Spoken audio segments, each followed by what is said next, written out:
राष्ट्रीय rifles, rising of राष्ट्रीय rifles. 20वीं सदी का आखिरी दशक, पंजाब, नागालैंड, कश्मीर और श्रीलंका में आतंकवादी गतिविधियां चरम पर थीं। किसी भी देश की सेना का पहला काम है युद्ध लड़ना और उसके लिए हमेशा तैयार रहना।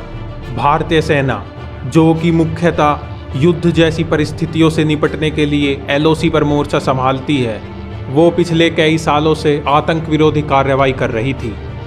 बदलते वक्त के साथ भारत को एक नई फोर्स की ज़रूरत महसूस हुई जो आतंकवाद और चरमपंथ पर काबू पा सके, ताकि इंटरनल सिक्योरिटी में भारतीय सेना को कम से कम घसीटा जाए और वो अपना ध्यान युद्ध की तैयारी और एलओसी पर लगा सके। आर्मी चीफ जनरल के सुंदर जी और उनके बाद आए army chief general VN Sharma के वक्त से ही इंटरनल सिक्योरिटी के लिए एक नई फोर्स के गठन की चर्चा गर्म थी, जो देश में कहीं भी और कभी भी काउंटर इंसर्जेंसी और काउंटर टेररिज्म ऑपरेशन करने में सक्षम हो। 1 अक्टूबर 1990 आर्मी चीफ जनरल एसएफ रोड्रिग्विस को तत्कालीन प्रधानमंत्री वीपी सिंह ने राष्ट्रीय राइफल्स के गठन की मंजूरी दी। पीसी मोनकोटिया राष्ट्रीय राइफल्स के पहले डायरेक्टर जनरल बनाए गए। राष्ट्रीय राइफल्स को ऊंचाइयों पर पहुंचाया अगले chief of army staff general BC Joshi ने, जिन्हें आज की राष्ट्रीय राइफल्स का जनक भी कहा जाता है। शुरुआती दिनों में राष्ट्रीय राइफल्स को असम राइफल्स की तर्ज पर बनाने की बात कही गई थी। राष्ट्रीय राइफल्स को पैरामिलिट्री के कॉन्सेप्ट पर गठन करने को कहा गया, जिसके अंदर इंडियन आर्मी से अधिकतम 25% जवानों की भर्ती ही हो सकती थी और बाकी भर्तियां ex serviceman, central armed police forces और सेंट्रल पुलिस ऑर्गेनाइजेशन से होने की बात की गई। मगर जब जमीन पर राष्ट्रीय राइफल्स का गठन हुआ तो उसमें आज तक 100% भर्तियां इंडियन आर्मी से ही हुई। राष्ट्रीय राइफल्स को बनाते वक्त इसके विचारकों ने इसकी फंडिंग का कहीं भी जिक्र नहीं किया।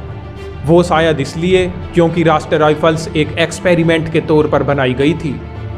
राष्ट्रीय राइफल्स के गठन के समय उसे मिनिस्ट्री ऑफ डिफेंस के अंतर्गत रखा गया। मिनिस्ट्री ऑफ डिफेंस राष्ट्रीय राइफल्स के बजट से इसलिए बचती है क्योंकि इसका जन्म एक पैरामिलिट्री फोर्स के तौर पर हुआ था और सभी पैरामिलिट्री फोर्स होम मिनिस्ट्री के अंतर्गत आती हैं और होम मिनिस्ट्री राष्ट्रीय राइफल्स को इसलिए अलग समझती है क्योंकि वो होम मिनिस्ट्री के अंतर्गत काम नहीं करती।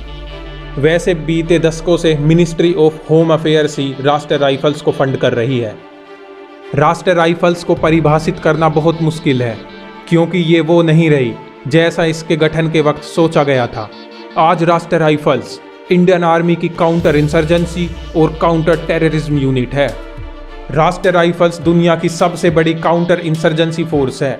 आतंक के खिलाफ लड़ाई में राष्ट्रीय राइफल्स अपना लोहा पूरी दुनिया को मनवा चुकी है।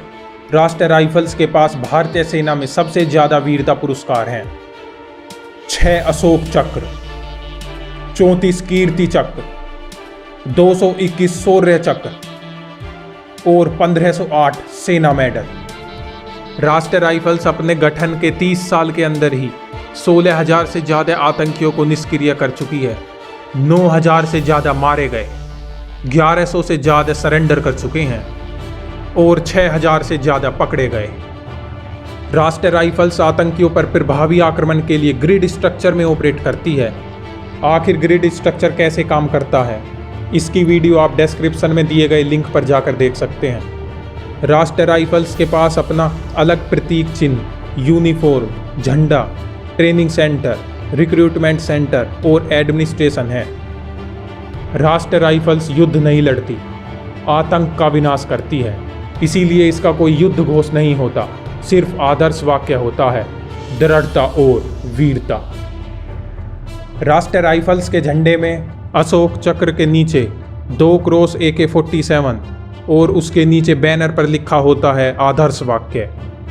राष्ट्रीय राइफल्स के सबसे पहले गठन में एक overall force headquarter OFH, 2 sector headquarter और 6 बटालियन बनाई गई थी।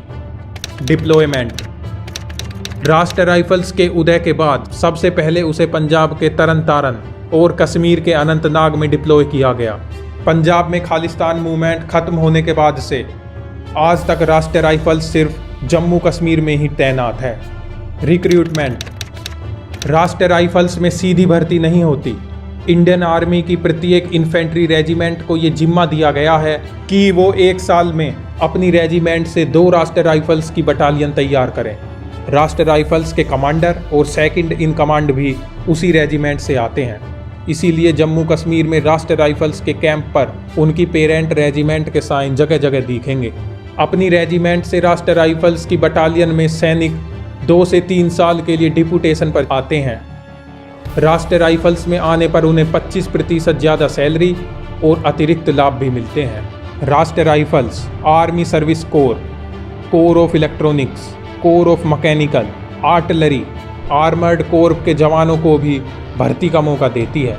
राष्ट्रीय राइफल्स की बटालियन में 50% इन्फेंट्री, 10% सर्विस और 40% दूसरी कोर से होते हैं। राष्ट्रीय राइफल्स अकेली ऐसी रेजिमेंट है जहां इन्फेंट्री, सर्विसेज और दूसरे कोर के सैनिक एक ही बैनर के नीचे काम करते हैं। ट्रेनिंग।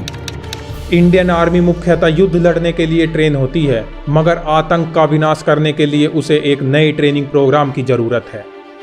इंडियन आर्मी से डेपुटेशन पर आए राष्ट्रीय राइफल्स के सैनिकों की आतंक विरोधी ट्रेनिंग का जिम्मा उठाता है आर्मी का कोर बैटल स्कूल CBS।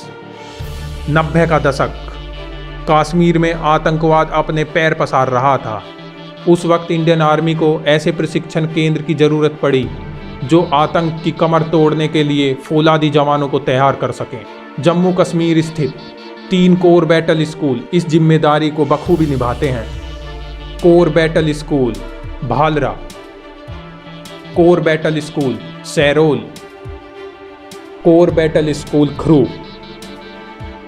प्रभावी आतंक विरोधी कार्रवाई के लिए अहम होता है अपने इलाके की अचूक जानकारी रखना, और इसीलिए राष्ट्रीय राइफल्स सिर्फ कश्मीर में ही तैनात रहती है। इसका ट्रांसफ़र आर्मी की दूसरी टुकड़ी की तरह बार बार नहीं होता।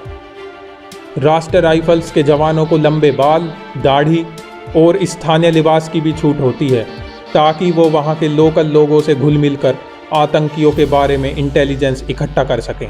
राष्ट्रीय राइफल्स में नियुक्त नए जवानों को कोर बैटल स्कूल में 4 हफ्तों की प्री इंडक्शन ट्रेनिंग में काउंटर इंसर्जेंसी और काउंटर टेररिज्म ऑपरेशन के लिए तैयार किया जाता है। इसके बाद 2 हफ्तों की ऑन ड्यूटी ट्रेनिंग कराई जाती है। कोर बैटल स्कूल में जवानों को अलग अलग ट्रेनिंग देकर तराशा जाता है।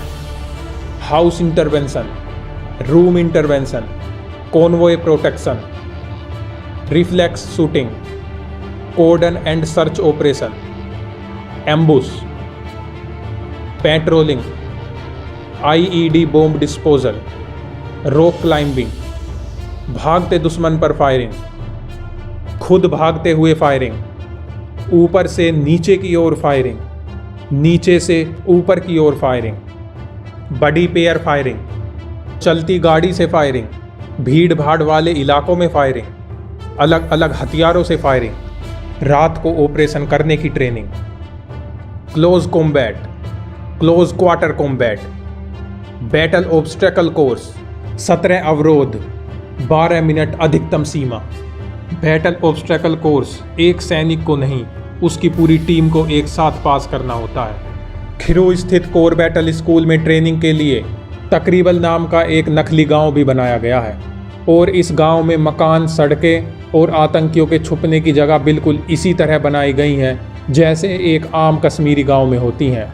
ये एक बदलता हुआ गांव है जहां वो नए नए बदलाव होते रहते हैं जो आतंकियों और सैनिकों के बीच मुठभेड़ में सामने आते हैं। आतंकियों की नई नई चालों को समझने के लिए ये गांव ट्रेनिंग में अहम रोल अदा करता है। Equipment and weapon. राष्ट्रीय राइफल्स भारतीय सेना की सबसे पहली यूनिट है जिसे बुलेट प्रूफ जैकेट और हेलमेट दिए गए। राष्ट्रीय राइफल्स विभिन्न तरह के आधुनिक उपकरण इस्तेमाल करती है जैसे कि ड्रोन, आधुनिक रेडियो सेट, आर्मर्ड व्हीकल और नाइट विजन गियर्स।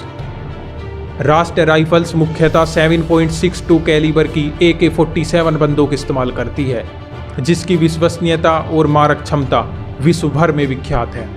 ऑपरेशन की जटिलता को देखते हुए राष्ट्रीय राइफल्स विभिन्न rocket launcher, sniper rifles, machine gun और ग्रेनेड का भी इस्तेमाल करती है। स्ट्रक्चर।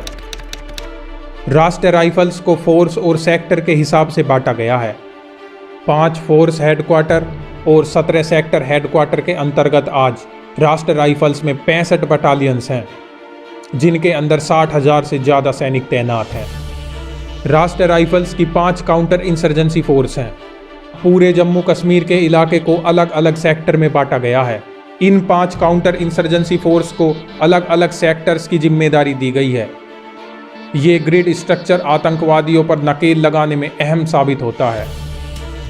रोमियो फोर्स पुंछ और रजौरी, डेल्टा फोर्स डोडा, विक्टर फोर्स अनंतनाग, शोपिया, बड़गांव, कुलगांव और पुलवामा, किल्लो फोर्स बारामूला, कुपवाड़ा और श्रीनगर के आसपास के इलाके, यूनिफॉर्म फोर्स उधमपुर और बनिहाल। राष्ट्रीय राइफल्स की प्रत्येक काउंटर इंसर्जेंसी फोर्स का नेतृत्व एक जनरल ऑफिसर कमांडिंग GOC करता है। इंडियन आर्मी की नॉर्दर्न कमांड के 15 कोर और 16 कोर इन 5 फोर्स के ऑपरेशन कमांड करते हैं। श्रीनगर स्थित 15 कोर वेक्टर फोर्स और किल्लो फोर्स को कमांड करती है और नगरोटा स्थित 16 core delta force, Romeo force और यूनिफॉर्म फोर्स को कमांड करती है। राष्ट्रीय राइफल्स की एक बटालियन में लगभग 1200 जवान होते हैं, जो 6 राइफल कंपनी में बटे होते हैं। 6 में से 4 राइफल कंपनी में सिर्फ इन्फेंट्री के सैनिक होते हैं, जो पूरी बटालियन के 60% होते हैं। बाकी 2 कंपनी में इंडियन आर्मी के सर्विसेज और दूसरी कोर के जवान होते हैं, जैसे कि आर्टिलरी, इंजीनियरिंग, आर्मर, सिग्नल और मैकेनिकल कोर। ऑपरेशन सद्भावना। राष्ट्रीय राइफल्स सिर्फ आतंकियों पर ही काल बनकर नहीं टूटती, वो ऑपरेशन सद्भावना के तहत जम्मू कश्मीर के लोगों के लिए विभिन्न सोशल वेलफेयर स्कीम चलाती है। स्वास्थ्य केयर कैंप, बच्चों के लिए कोचिंग सेंटर, खेलों की प्रतियोगिताएं, स्किल डेवलपमेंट क्लासेस। वक्त के साथ राष्ट्रीय राइफल्स को कई नए रोल दिए